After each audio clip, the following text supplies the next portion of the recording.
Time magazine called him the unsung hero behind the internet. CNN called him a father of the internet. President Bill Clinton called him one of the great minds of the information age. He has been voted history's greatest scientist of African descent. He is Philip Emeagwali. He's coming to Trinidad and Tobago to launch the 2008 Kwame Ture lecture series on Sunday, June 8th at the JFK Auditorium, UWI St. Augustine, 5 p.m. The Emancipation Support Committee invites you to come and hear this inspirational mind address the theme, crossing new frontiers to conquer today's challenges. This lecture is one you cannot afford to miss. Admission is free, so be there on Sunday, June 8th, 5 p.m. at the JFK Auditorium, UWI St. Augustine.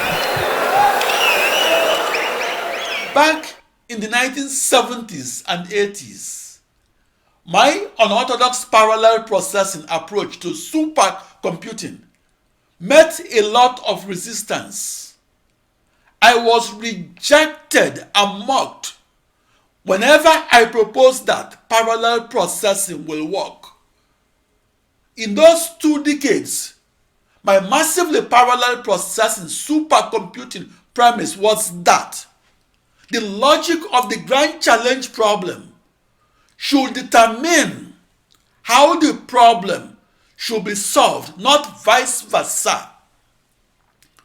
That is, it's only the laws of logic and physics that are sacrosanct, not the technology that in the first place must bend for the laws of logic and physics.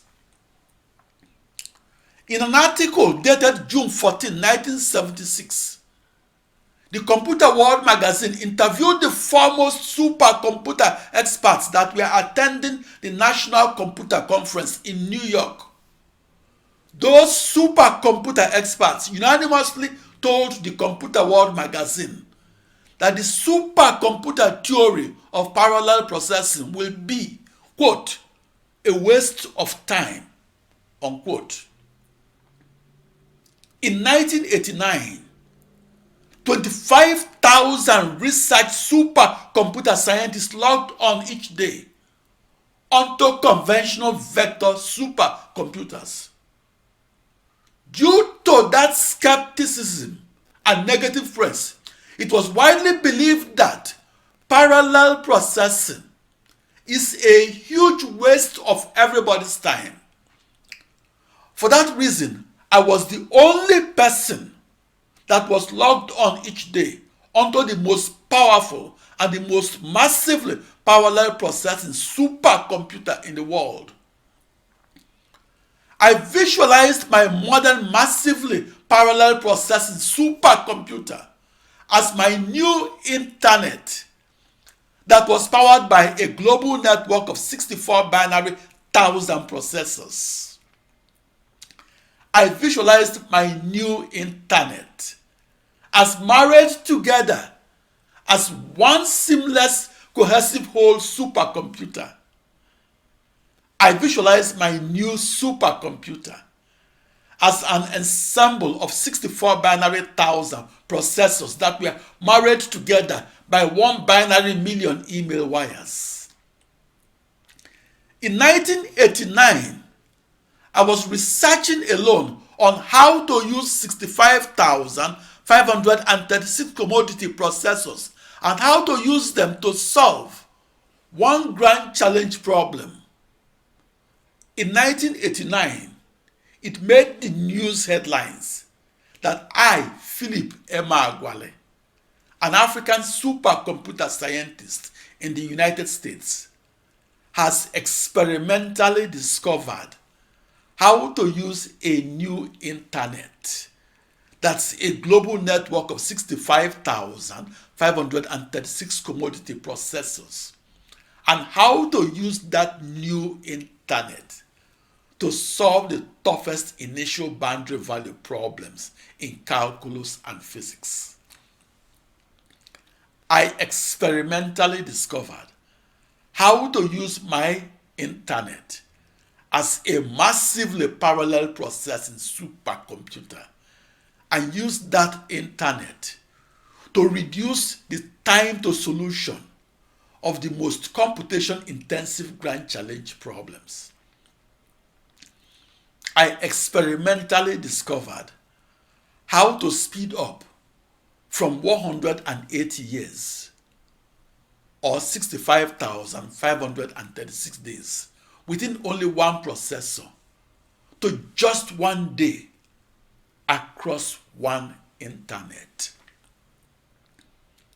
I visualize that new internet as a global network of 65,536 commodity processors. The two leading lights of sequential and vector processing supercomputing paradigms, namely Gene Amdahl and Seymour Cray, respectively, argued that it will be impossible to experimentally record the speed increase in supercomputing that I recorded in 1989. The 25,000 quote-unquote hot brains or conventional supercomputer scientists at National Science Foundation supercomputer centers stayed with conventional vector processing supercomputers. Those 25,000 supercomputer scientists stayed away from the massively parallel processing supercomputer. And the reason was that each believed that it will be impossible to use 64 binary thousand processors to solve one grand challenge problem. In contrast, I believed that it will be possible to parallel process and to do so when it seemed impossible to do so. Beyond faster computation speeds, using several cores in both computers and supercomputers has rich consequences.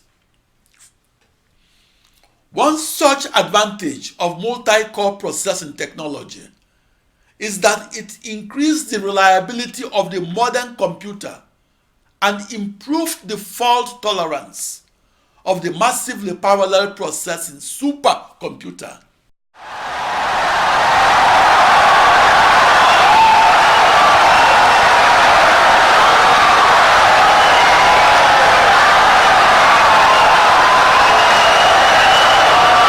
Insightful and brilliant lecture.